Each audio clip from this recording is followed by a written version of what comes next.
Hi guys, and welcome to your Friday, June 18th, Stronger Together workout. Your workout today is going to be 3 rounds of 6-minute intervals. In that 6-minute time frame, you are going to do either 10 dumbbell bent over rows or chest to bar pull-ups, followed by 40 thrusters or wall ball shots if you happen to have a wall ball or a medicine ball, and then 80 double unders. With the remaining time, if you finish with time left, you will be resting. Warm up, you're going to start with 20 dorsiflexion drops. So you're gonna find something that you can get your toes up on and be able to drop your heels below, right? And from here, you're gonna rise up back onto your toes, dropping your heels, and you'll do 20 of these, okay? Just working on targeting the ankles and the calves, all right? After you've completed your dorsiflexion drops, you're going to go into inchworm with a push-up. We're gonna do that inchworm ladder of 5, 4, 3, 2, and 1. So you'll want your feet relatively wide, about shoulder width, even a little bit wider. From here, you're gonna hinge forward, walk your hands out, do a push-up, right? You'll do 5 to start with. Now you can either do a regular push-up, or if you need to go to your knees, that's fine. Just making sure you send your whole torso to the ground. Then when you've completed your push-ups, lift your hips and press back to get a downward dog stretch, and then walk your hands into your feet, stand tall. And then you'll repeat that with the ladder going to 4 push-ups, then 3, then 2, then 1. Cut. Where's Ben? After you have completed your inchworms with a push-up, you're gonna go into bootstrappers, and you'll do 10 of these. So your feet are gonna be shoulder width. You're gonna squat down, right, into a low squat position, hands on your feet, and your arms are driving out against your knees, and you're fighting your chest up. From here, you're going to extend your legs, trying to keep your hands on your feet to get a nice hamstring stretch. But if you cannot get the knees locked out with your hands remaining on your feet, then just bring your hands up to your shins or wherever you need to so that you get your knees locked out. And then you're just gonna descend right back down into your next squat and then right back up. All right, and you'll do 10 of those. Finally, your last warm-up move is going to be 10 PVC pass-throughs. So start with your hands nice and wide. Push that PVC pipe up and away from you. Bring it all the way behind your body if you can, and then press up and away on the way back. Like we've said before, if you have to do a partial PVC pass-through, that's fine. So long as you are fighting to have your arms locked out versus trying to get it all the way behind you with your arms bent. This is not giving me the stretch that I need, all right? Especially if you're doing chest to bar pull-ups today, because this is gonna help to warm you up for that opening in your kipping chest to bar pull-ups, okay? So really focus on arms straight, pressing through the whole time. You're gonna do 2 rounds of all of these movements, okay, for your warm-up today.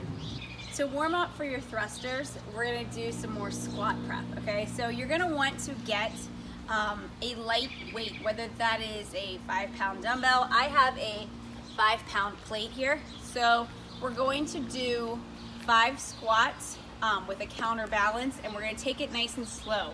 All right, so basically like a tempo squat, right? Pausing in the bottom. So you can extend the arms out if you have the balance to do that. If you need to bend them a little bit, that's fine. But you're fighting for nice, slow descent, right? Hold it, and then rise up. And really when you're coming up, well, on your way down, think about your chest up. And on the way up, when you get here, I want you to think, really send your hips forward, right? When you get your hips past your knees, because that's gonna play into your thrusters and wall ball shots today.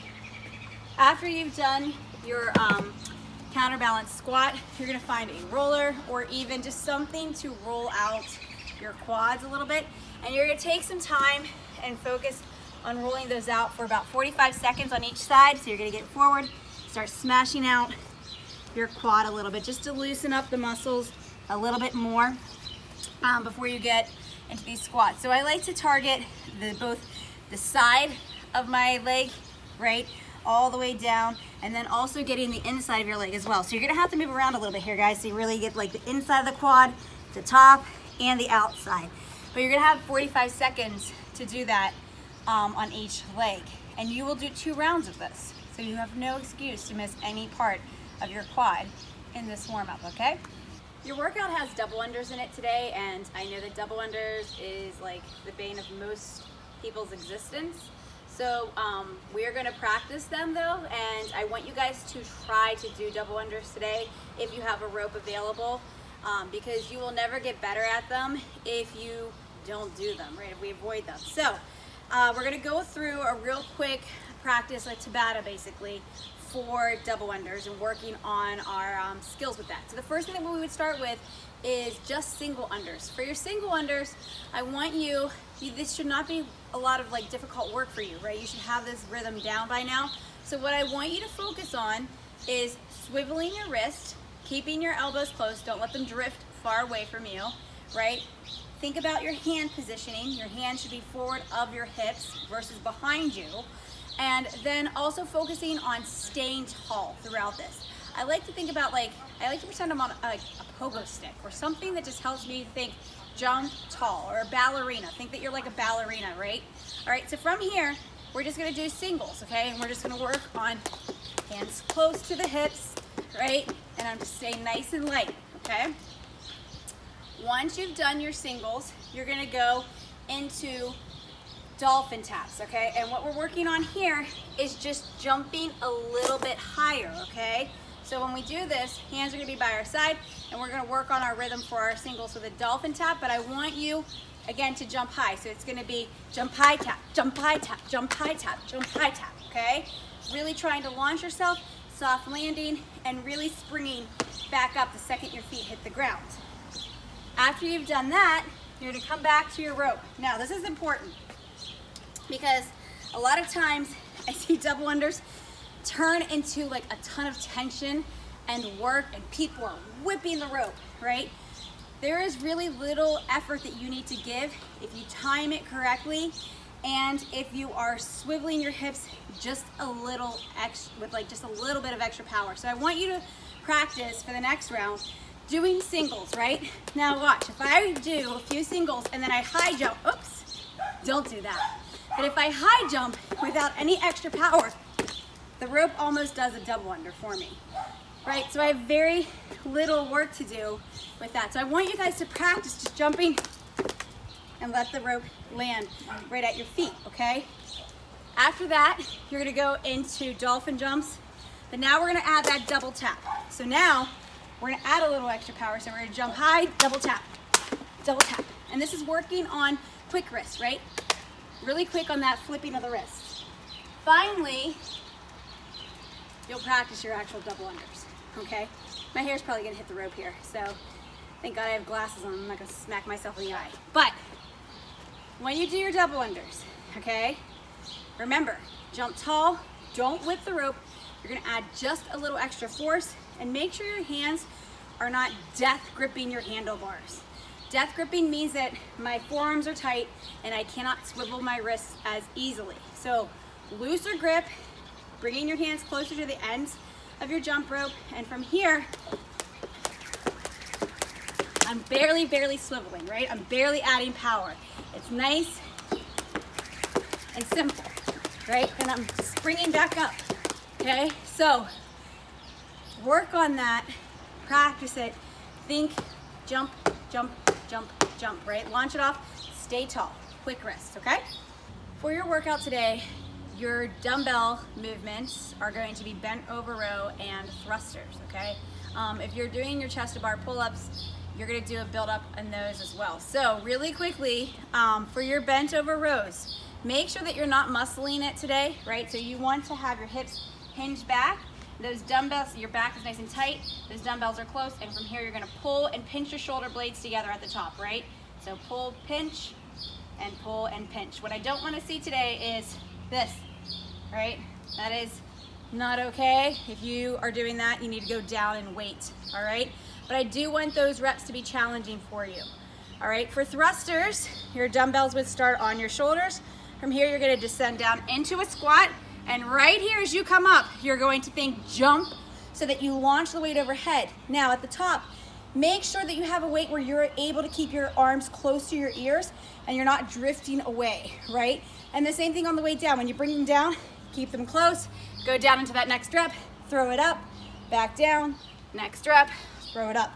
And remember with your breathing in thrusters, you want to let that breath guide you because you it's really easy if you do not focus on your breathing to really just become out of breath with your thruster, and then the whole thing gets really sloppy, okay? So you're going to do 2 to 3 rounds of 3 bent over rows or practicing your pull-ups, okay? If you guys have a pull-up bar and you can't do chest to bar pull-ups, it's perfectly fine to do regular pull-ups today, okay? You can modify to that. And then from there, you'll do 5 thrusters, building in weight with each round until you find a weight that is achievable for you for this workout today, okay? Because remember, you only have a 6-minute window to work with.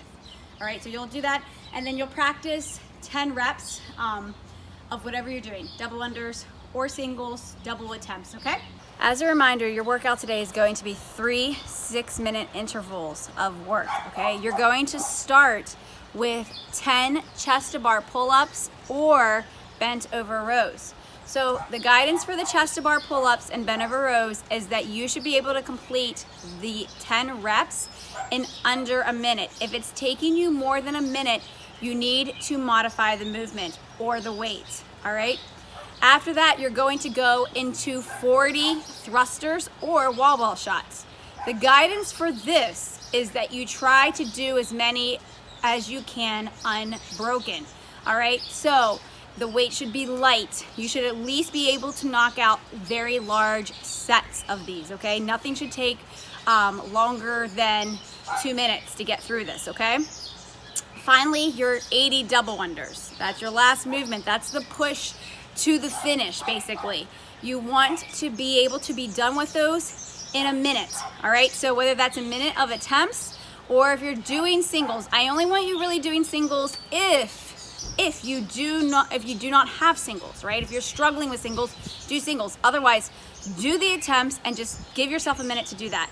None of these intervals, and you can reduce your reps also, by the way, for the double unders if you need to do that. So none of these intervals should take longer than 4.5 minutes. You should have a 1.5 minutes of work every single time on these intervals. So make sure that you choose weight and movement options that make that an achievable thing for you, okay? For your accessory work and then your cool down, we're gonna start with 100 dumbbell pullovers. And you can break this up as you need. All right, so if you have something to lay down on, so a table, I'm using this lawn chair, obviously. So from here, you're gonna take a dumbbell, 1 dumbbell in your hands. You're gonna reach back as far as you can while staying under control, and then drive the dumbbell forward. Reach back, engage your lats here, and driving the dumbbell forward, okay? If you don't have a chair or something to use, I think all of us should, but if you don't, you could do front raises instead with your dumbbells, and you could even alternate it out with side raises, right? So front and then side raises. You could do that instead as an alternate movement. When you're done with the pullovers, or you can alternate with this movement, the next one is a rear delt raise. So you're going to hinge forward, and from here, you're going to come up, back down, up and down, up and down, okay? So the arms aren't perfectly straight here. Your elbows are somewhat bent and you're really driving them back, all right? Once you've completed that, you're going to go into some stretching. All right, so we'll do 30 seconds of a downward dog pose. So you're gonna walk yourself out to a plank, right? From here, lift your hips, press your heels down, and press back, pressing your chest towards your toes. You'll hold that for 30 seconds. After you've completed your downward dog stretch, you're gonna go into an up dog. So for upward dog, all you really need to do from your downward dog is come back to that plank and drop your hips and look up, all right? And you'll hold that for 30 seconds. You can even look left and right if you want for a little like side stretch. You know, I prefer to do that myself. After that, you're gonna go into happy puppy. So for happy puppy, you'll start on now your hands and your knees. You're gonna walk your hands forward, keeping your hips high, and drive your chest down to the ground. All right, so you should feel this stretch in between your shoulder blades, all right? And you can look under your arm if you prefer to get a little extra stretch there. Finally, you're gonna finish with frog/dragon. So You may want a cushion for your non-working knee essentially, or your non-working leg. You're going to put one leg out to the side, all right? Your other leg, you want it kind of close for this lunge so that you can really drive your knee over, and that way you're getting a good stretch right here in the back of the ankle, all right?